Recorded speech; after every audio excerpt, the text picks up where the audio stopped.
Welcome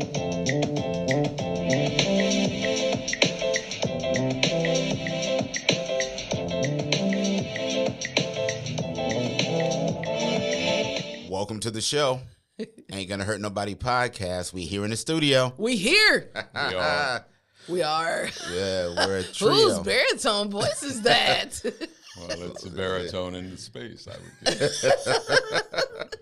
Baritone is in the space. Yes. So to my right, it looks like I have a brother-sister combo over here. But Joy, how about you do us the honors of introducing our special guest today? Everyone, this is my dad. Hello. Hello, Mr. Levy. Round of applause. Bum, Round bum, of bum, applause. bum. Oh.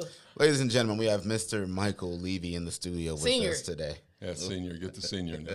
Yeah. Sorry. It's all good. I thought you were going to do that. That's why I didn't even say I it. never do the nice intro, line. so I'm Nice kind of lead-in. thrown off. I It's your expected Coley to dad. do it. It's your dad.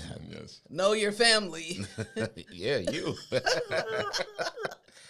Oh my goodness. So happy to be here today. And we we've been talking about having Mike come on the podcast pretty much, since we started it back in 2018. But now 6 years later, here we are. We're making it happen. You made it. Made it. Finally Pacing himself.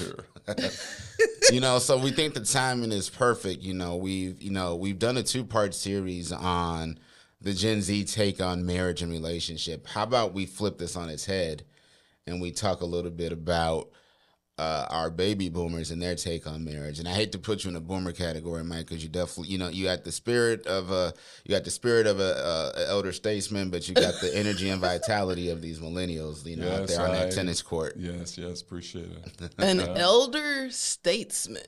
That's age, sage, wisdom, guidance, knowledge, and experience. Yes. Wow. It's legal. Wow. I think it's legal. Explode. That's just what I see when I see my father-in-law. Oh, wow. Respect. Always. Sometimes I just say dad. That's cool too. Dad. Dad. Yes.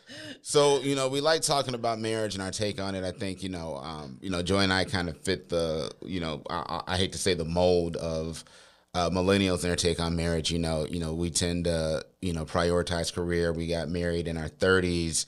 There's a focus just on a level of attainment that we had as individuals, and then you kind of brought that together, and then you start to build your family from there. So as we think about where call it your generation was with marriage, doing a quick Google search that's now AI generated, which makes me think Google searches were always AI generated because it's the same exact content I'm getting. But that's a whole nother thing. It's more crisp with that. It really is now. It's more It really crisp. is. Cleaner, isn't Yeah. it? Yes. But 5 things that, initially comes up as boomers take on marriage. One is more, we could do these one by one, but talking about traditional values. So, it says boomers value tradition and formality in their weddings and often married within their faith.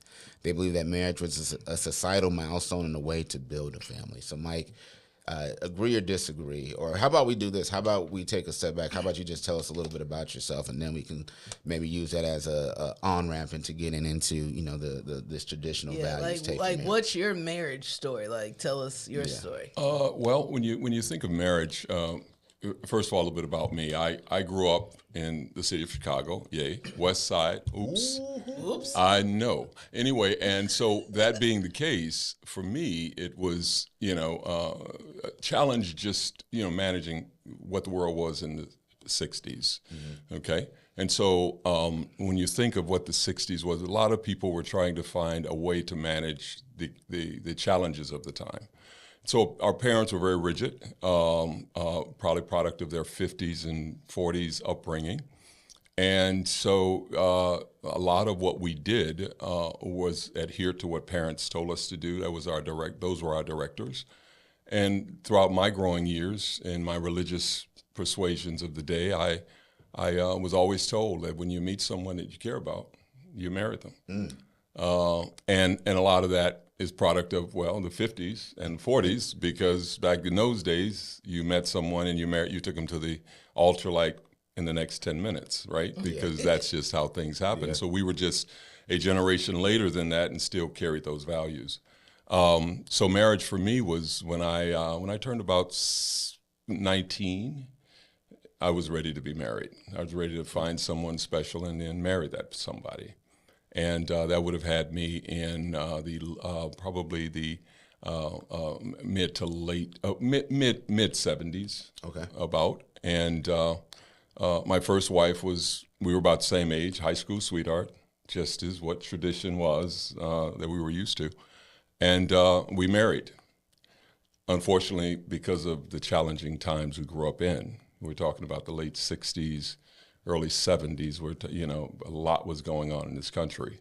And for people of color, it was even more a lot. So our challenges were difficult for two young people attempting to create this happily ever after in a country that was going through some very challenging situation. So marriage didn't live long, but that was in line with what the divorce rate was amongst boomers. Absolutely. Yeah. I mean, divorce rate was, I guess to this day is probably more. I'm guessing it's the highest in our history. Yeah, right? Boomers kind of led the upward trend in that divorce rate reaching 50%. Yeah. And blame you. Yeah, well, that's good. And so you kind of go with it, but when you're a young mind or young person, I know I was in the military at this point in time, and so it was a bit of a shock. But you had a bit of a security blanket. Early part of the process of marriage, her and me together was our solution. It was a happily ever after. You meet somebody, Walt Disney kind of a show, and happily ever after was supposed to happen. Unfortunately, life shows up, and that doesn't happen. So again, marriage was easy for two young people, and turned out to be pretty hard after we started looking at what the world had to offer. And so we marriage lived for about maybe 3 years. Okay. And then we pursued that divorce stat to see if we could join the divorcees of the time. And so she went her way, and with my eldest son, of course, and I went my way, and the military kept me occupied, so I was all over the Midwest. Didn't want to leave my children, wanted to be close by, which I think most boomers live by that position, is that, if you have a child, you do your best to stay close. To them, that's important.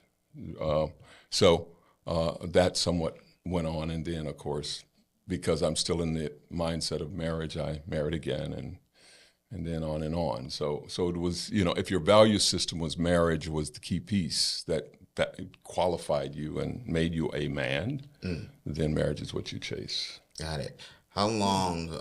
There's a couple things I want to pick at here. One, sure. We did an episode with one of our producers, Quay, and both our producers, Quay and Darvell. Okay. Both kind of fall in that, we'll call it that Gen Z. Darvell's on the cusp millennial, we can, no matter how, depending on how we want to cut the numbers. Mm-hmm. And it's interesting to say, for them to both say, you say you got married at 19. I'm sure Quay just hit his head hit the head on the desk. Fainting over the idea of getting. Hat says why. He like, why? Of getting married, but I think, like you said, I think a lot of it kind of the on ramp to all of it is the values, or whether it's values. I don't know if the word is even values, or just kind of I could just call it the ideas that your parents kind of installed in you what to do. And it's weird that both of you kind of came from that same approach, because I think when we, you look at us, like Joy and I, in that millennial, call it, generation gap, I guess we were all the products, of divorce. So I think, I don't know how we got there. I never really remember getting guidance on to get married, or it's something that I need to do. Okay. I think along the way for me. So I think it's interesting just kind of hearing you go from this was kind of instilled to you. If you find someone you care about, you get married, and you make it work. And it sounds like your parents just made it work, whether did or not. Worked. It actually worked. Yeah. Yes, I agree, and a lot of it, when you think about from what they came, many of them were migrants or people who migrated from the South, right? And the South was an agriculturally based order of business, right? And so, marriage was a way to begin launch your own life career of on the farm, taking care of this and that. Also, many of them were trying to get away from what was going on in the South at the time. We're talking about the 50s, a whole other social dynamic. And so when they got to us, the best wisdom they could throw our way was, you find somebody you love, you marry them, right? It's kind of like a source of survival, though. Literally. Yeah, like in order to me, it seems like that's kind of one of the bigger shifts with the marriage. Like in today's world, it's like people are even more independent. It's like, I don't need you. Like that's the main issue, or the main thing you hear from people is that, like, I don't need to get married. Maybe I want to get married, but I'm independent. I can take care of myself. Whereas, like, it seems like in that generation, it was like a survival thing, even for women too. Like, if you're thinking for a woman, really, you couldn't be. I mean, you could be the independent woman, but I don't know if you could be as independent as people are like now. You know, like. Well, you also got to be aware that the women's movement was in infancy, as was the civil rights movement. Yeah, that's true. And we were children of that, and so. Civil rights movement, if you weren't aware of what it was a shift in how the country saw people of color and the value they bring. Well, okay, we were still struggling through that. And then, of course, along came the women's movement, and now you get a whole different, demographic that's being addressed. So all of that going on led to the independence of your generation. Yeah, that's true. Yeah, but during that time, it was, this is survival of the fittest. Yeah. Yeah, to some degree. And so it made sense to do it then. And of course, our parents coming up from a Southern origin, many of them, not all of them, but, somehow found some connection to what the South was.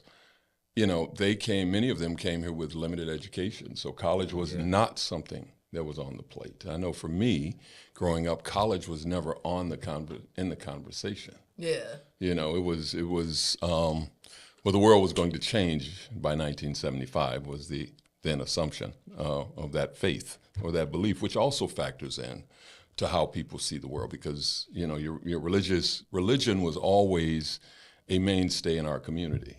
Right? Yeah. I mean, you go to church, this is where you can speak from your heart to the Lord, connect to a similar believers, fellowship, and all that. So those things influenced how you saw the world, right? Your generation, you too, you came from a time when colleges were opening up. There were different values that were being presented. We, the parents, said, you're going to college. Yeah. That's just what's going to happen. It's more like, you're going to college because I didn't. Because I did not. Yeah. Yes. And of course, you had those who did come through, had good college histories, where you had historical black colleges. You had generations of strong families that were born out of their educational, their where their family status was, those kinds of things. So in those scenarios, you had a different value system, and especially here in Chicago, especially the South Side Chicago. I mean, a lot of things were happening here in the city for people of color, So yeah, I mean, it was one of those things that you all inherited a value system that we somehow took a different look at. And realized, well, that's not what it's all about. There's a better way to get to the next plateau. And sometimes that led to, as you trying to get there, you looking, it's all about you. It's not about trying to get with somebody else to do the right thing. It was about really how you connected to the best self that you could be. Yeah. How did your family react? Again, you said 19, made it about 3-4 years. How did your family react to the initial announcement of the dissolution of your first marriage? Well, that one was tough because again, what my first wife saw and what I was in it for, two different things. In the beginning, of course, as with all relationships, you're just totally absorbed with that other person. Absolutely. But then as you have children, which is always going to modify the whole show, because now you're thinking about someone other than me and you, it's this other person too. And then you, so the reaction was one, I think at that point in time, I think it was just a revelation that, we shouldn't have done that 3 years ago, right?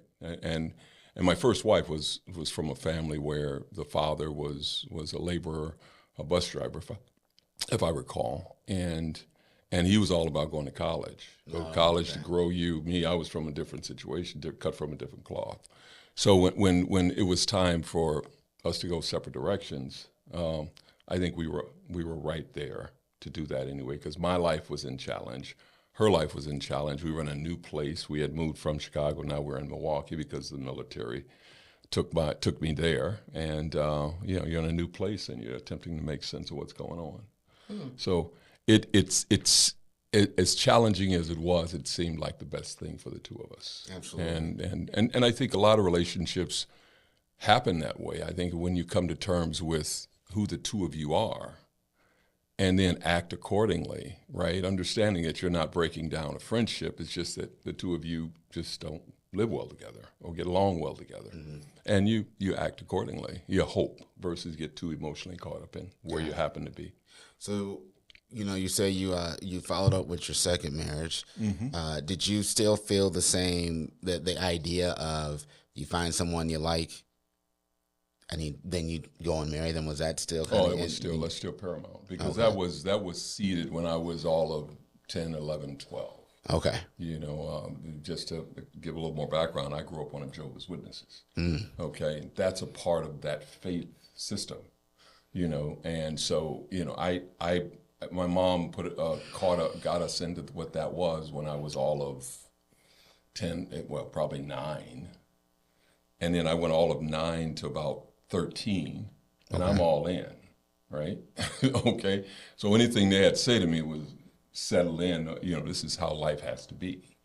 And so after my first divorce, I still felt a need to find someone special to make my life special.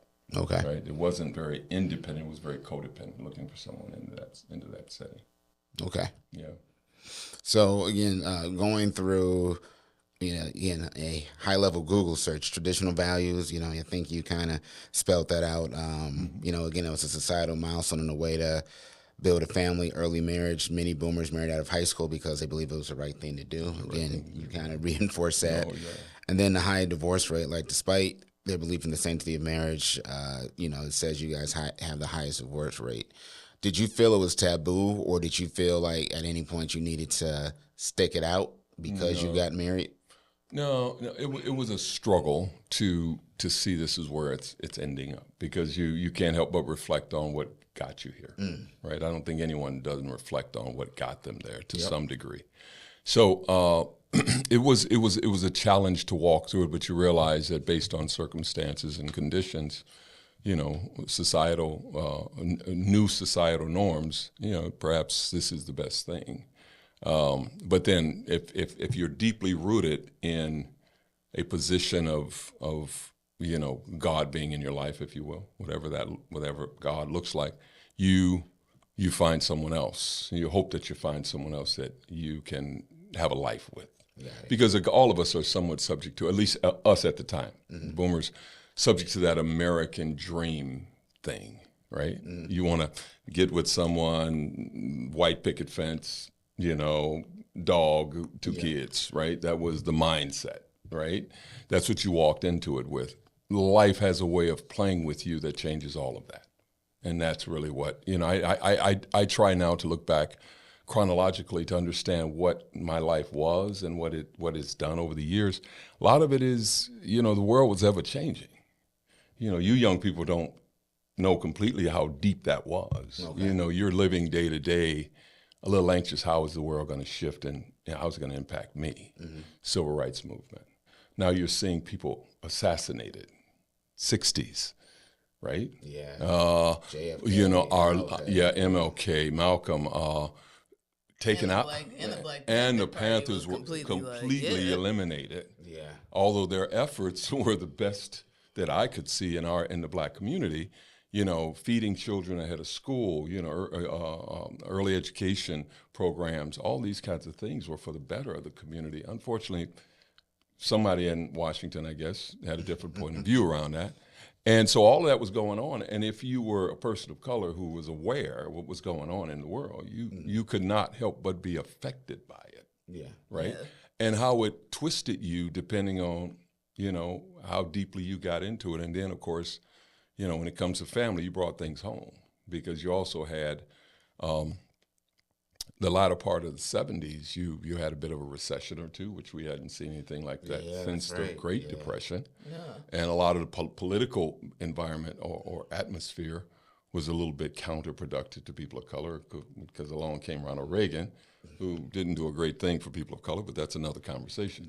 So you're trying to manage with that coming at you, and at the same time maintain your dignity and have a family. So sometimes it wasn't an easy task to step into something new with someone else. But if that's what you were about, it was easy to go find that, because you felt that maybe somewhere in that in God's order of things, there was a sense of security to be had there.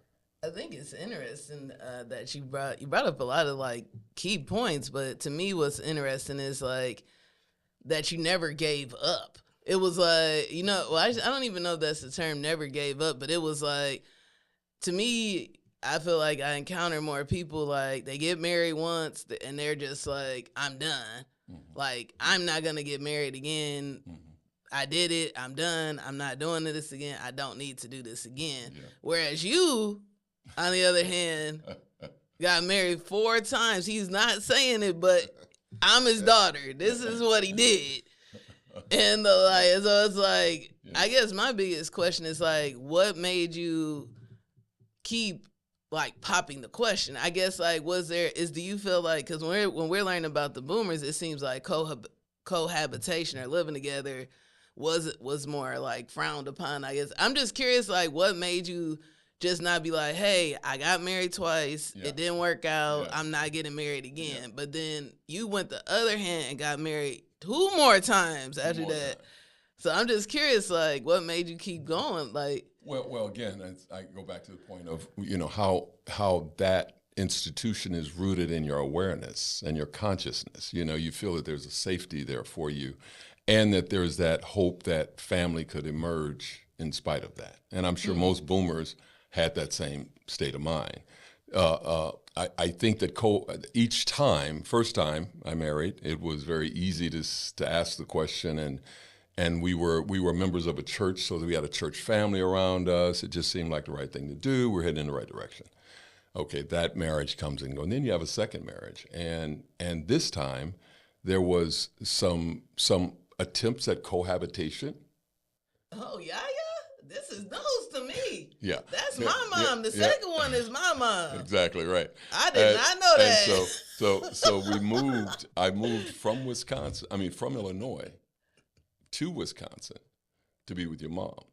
She gave me and Coley, me and Yaya are going to have a talk. You have to talk about that, because I actually lived with them for a short time.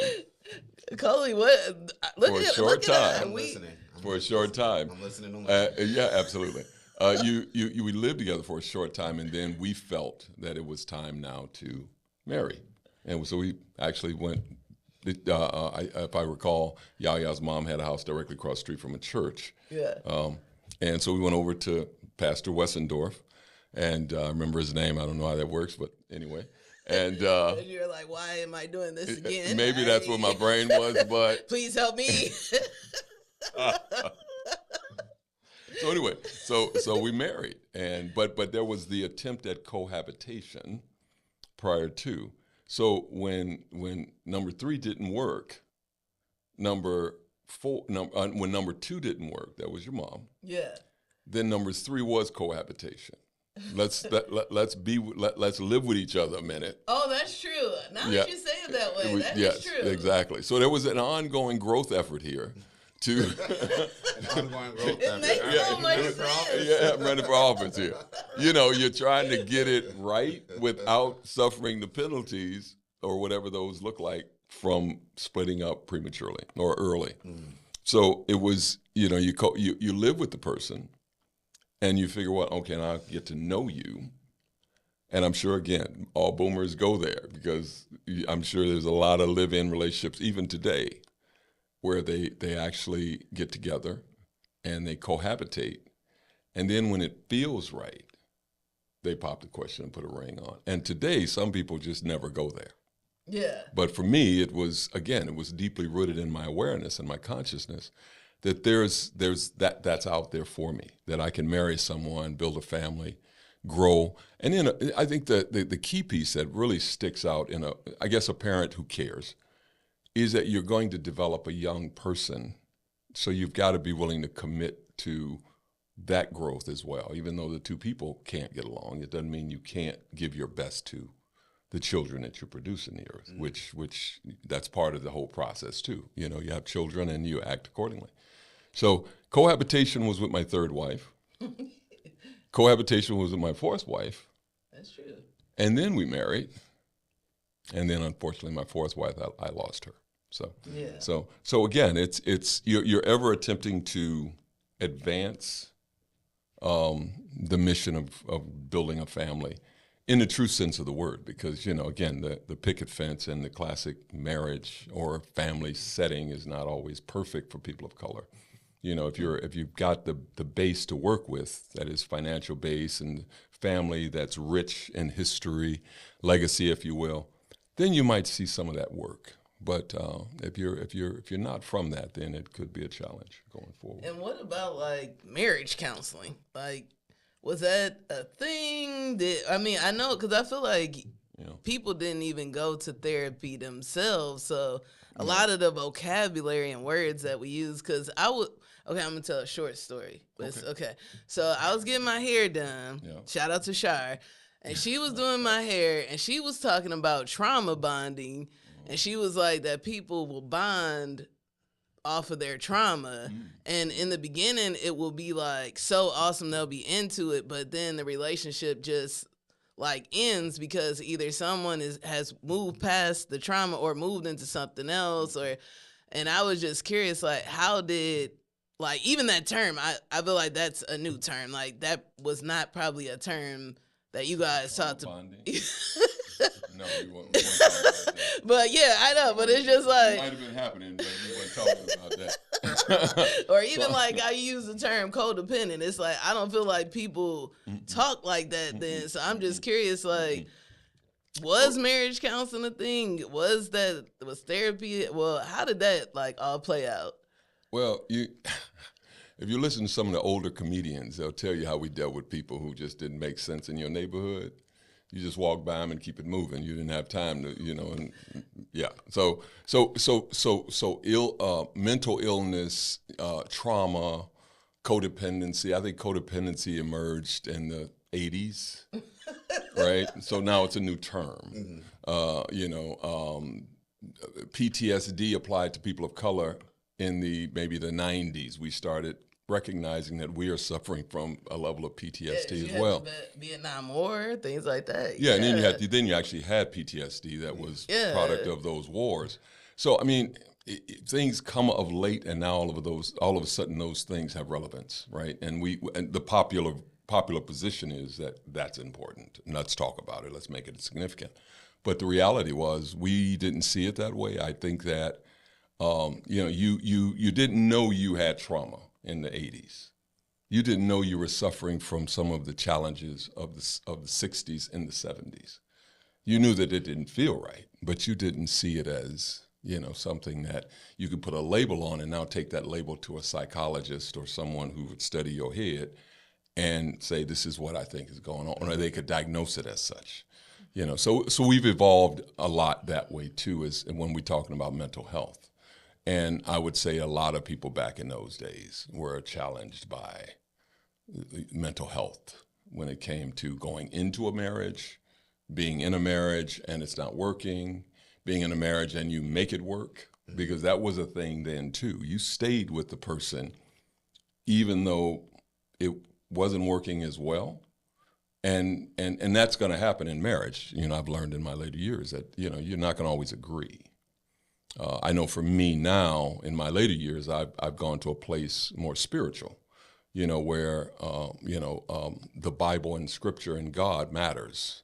Now, mind you, I'm 68, so perhaps it took a minute. Pacing yourself. Yes, I've just got to go there, But you begin to realize that you've seen the world and you've seen life shift, and shifting is happening all the time. And so you begin to realize that God has a hand in some of that. And so from back in those days, I was in and out of spirituality. Okay. But, as I've gotten older, I began to realize, or I've always kept that in the forefront, but I just didn't always apply it as effectively as I think I do now. But my question is, did you ever go to marriage counseling? Like, No. Oh, I did. Yeah, and that was with your mom, actually. yeah, strikes again. It was with your mom. I cared a lot about your mom, and still respect her today. Post that time, it has challenges, right? But now it's she's just someone who I would say a friend now. Do you feel like it worked, or because this is one thing I'll say. Mm-hmm. I was gonna say Pop because it's my dad, so yeah. So one thing I'll say that like I feel like me and Coley have gone to marriage counseling, of course, and like the couple we've had a couple, and then it's like I feel like because I'm just curious, like did you ever feel like you were? Because sometimes we felt like we were being studied almost, like instead of it being about like making our marriage better, like it was more like, oh, this is a black couple. Let's see how they interact. I'm just curious, like, did you even feel like the counseling was helpful? Yeah, it was. It was helpful. For me, it was helpful because even though we didn't always agree to go as a team, I went separate a couple of times. And that's when Is that marriage counseling? It was a marriage counselor, yeah. I wouldn't say a counselor. I think there was probably a therapist who was made available through my employer. So basically, you would go in and they'd be like, Michael, where's your wife? Yes, they would. Anyway, so because I couldn't justify why not she be here, it was important for me now to walk in a new direction. So I started asking questions about me. Oh, that's cool. And probably expanded on, well, this happened and this happened in my journey in my life. I didn't use the term journey then, but now I can. But it was all about, my stepfather was this way. My mother was that way. My growing up was this. Mm-hmm. And then you leave it on this person's doorstep and say, oh, now tell me what's wrong with me, right? So it helped me understand a little bit about some of my own challenges. But it was independent. Separate of my mate. Yeah. Oh, that's interesting. So it was, and I've always taken a little bit of learning from, people who are a little bit smarter than me. So I think that's also really important, is that you've got to get something out of it. Part of all of marriage is that, marriages happen, but the challenge is, what do you get from it if it doesn't work? Or what are you getting from it while it's working? Because there's a lot of growth to be had there, but it's a product of what are you getting from it, or is it about just you? Because if it's about just you, then nothing's going to get gotten. There's not going to be any learning there. But if it's about the overall body of people involved, yeah, you can grow a little bit. So I always thought that when I was able to go to counseling, I was able to learn a little bit about myself. So trauma wasn't new then. It wasn't even talked about then. But I basically found out that trauma was my challenge. Growing up. So with all the learnings and experiences that you have, we got about 5 minutes left. Okay. You talk about where you're at now and your outlook on marriage, relationships. Okay. Just kind of like now going forward and how your past experiences has shaped who I am opinion. Today. Yeah, your opinion on it. And can I just add, and add to the question too? Can you talk about what do you feel the benefits are to marriage? Like for this generation, what would you say the benefits are to still think marriage is an institution you should believe in or do? Do you feel what would you say? Yeah, let's do that one first. I like that one first. And then okay. Well, yeah, excuse me. I think that what's important in the modern day is the commitment of the two parties. I think that the two young people, or old and young, whatever. These days, it's a little more open situation. But that they have a common foundation that works well for both of them. And then, of course, learn the value of understanding, because nothing's going to be perfect, And if you're going in, and I'm sure that was probably my biggest challenges in my own marriages, was that I thought that it had to go my way. The classic misogynist, chauvinistic father, which was product of the 60s. You know, you're in charge, so everybody has to listen to you.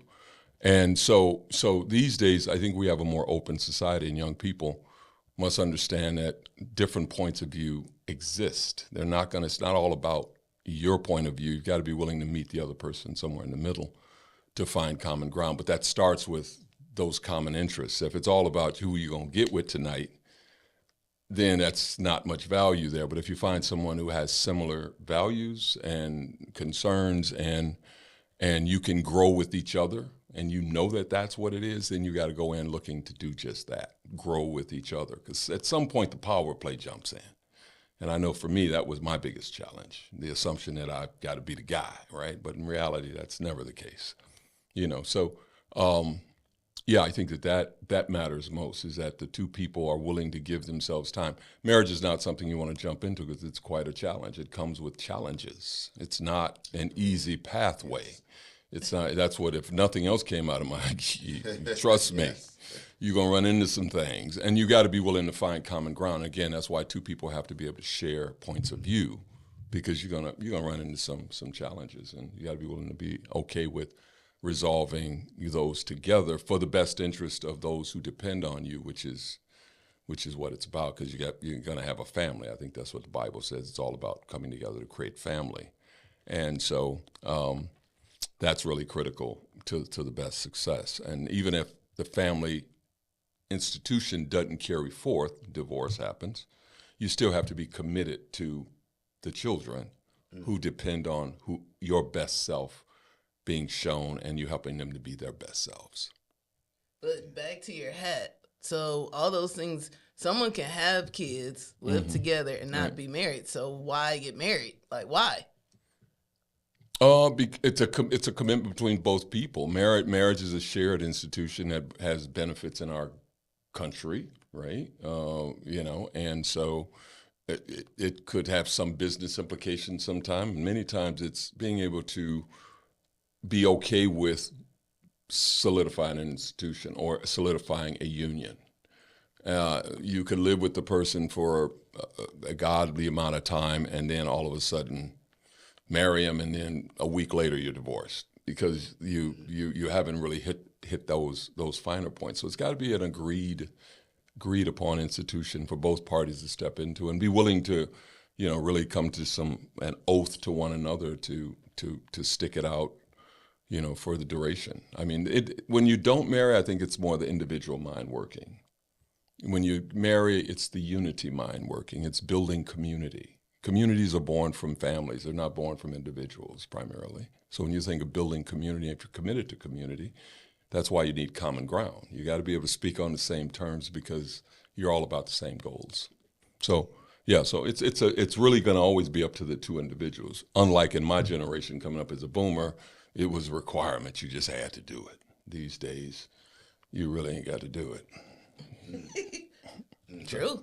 Yeah. So we're coming up on time. So Mike, you know, we like to end every episode with a segment called Things We Wish We Would Have Known. So it's just a simple, you know, kind of 1 minute thing we wish we would have known. Almost imagine it like a nugget you're passing on to your kids. For your past self, yeah. Yeah, your past self. Okay. But it's something that they'll be able to take in and treasure forever. So I can lead it off to give you a minute to, if you need a minute to think about what you're going. So something I wish I would have known is how much, you know, your parents and the way they moved within their marriage or marriages impact you as like a child. I'm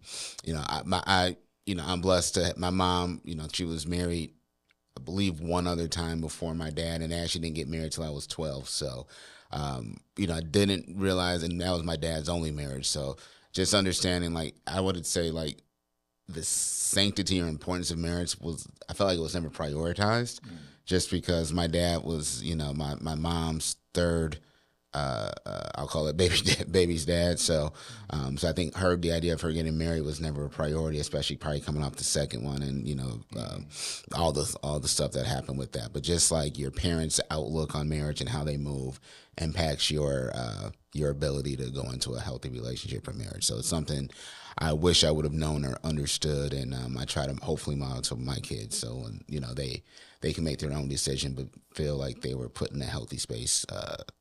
After living with, me for 18, 20 years, whatever it may be. Okay. Good. Yeah. Oh, well, I can go. Okay, he's looking at me. Okay, I guess I'm going to go next.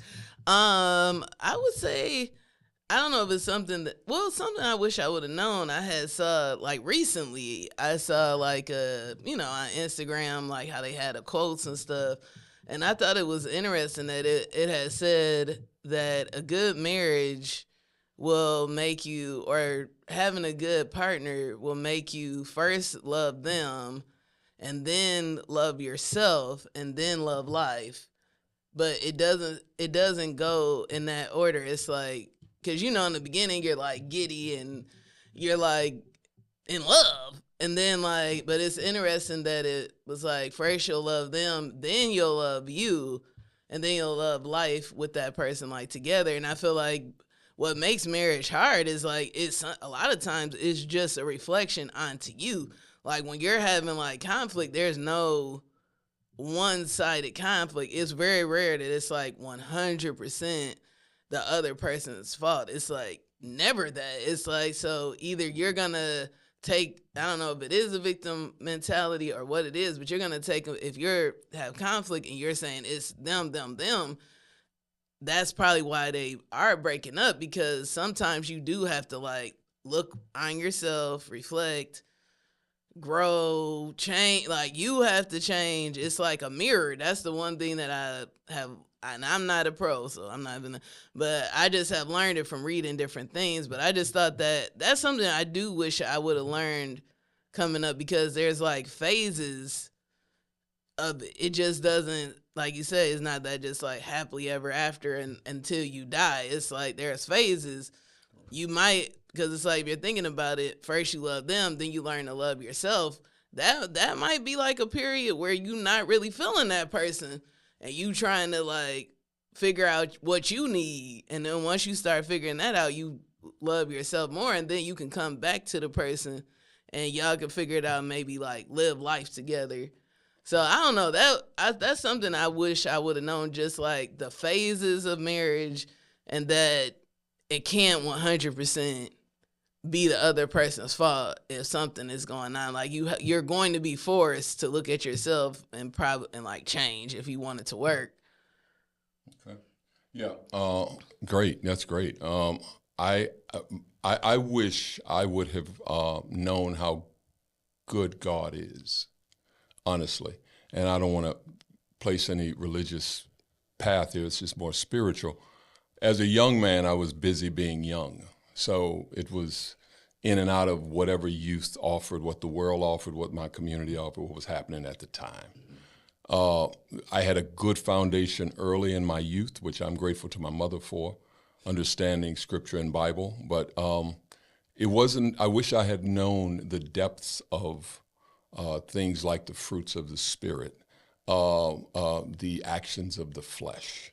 I wish I had known that life phases, as you just said, Joy. It's not one direct path, but that there's always a never-ending challenge going forward that's going to show up. And so for me, I wish I would have known that my love for God would have gotten me through all of that. When I was a young man, it was me, loving what was going on. And God took a second seat. And when I needed God to come sit next to me, I'd pray to him and say, God, make a difference for me because I need you now. But 4 or 5 hours from now, I'm doing something else, right? And I've learned that you have to stay connected to that great origin of all things, however you see it, whether it's, Jehovah, Allah, the universe, the source, whatever you want to make that energy to be, that energy is real. And that it makes a difference. Now, I'm an older man looking back, and I can say that, but God knows I wish I would have understood it better then and his value in my journey then. and stayed on path. But, I think that God is a very forgiving and loving spirit, and therefore grace is always available. And that's what makes him good. That's what makes him good. Yeah. Exactly. But all the time. All the time. And all the time, God is good. good. Yes. So, in spite of all we can do, he's going to always be there for us to help us through. Well, Mike, we appreciate you coming through. Definitely proud to have the first of our parents to come on the show. Okay. Probably be the only, but definitely need to have you come back. You definitely need to get your own show. This was very pleasant. Definitely need to start creating more because you dropped a lot of jewels in here. And appreciate it. Yeah. And, thanks for having me. You just start rolling. You just start going. Bow, points. You didn't even need the paper. You had your own story. Exactly. I did the homework, daughter. Come on now. You got to do what you got to do. You got high five. Or do I get a pound explode? Pound! There we go. On that one, Ain't Gonna Hurt Nobody podcast, that's our show. Peace. We out.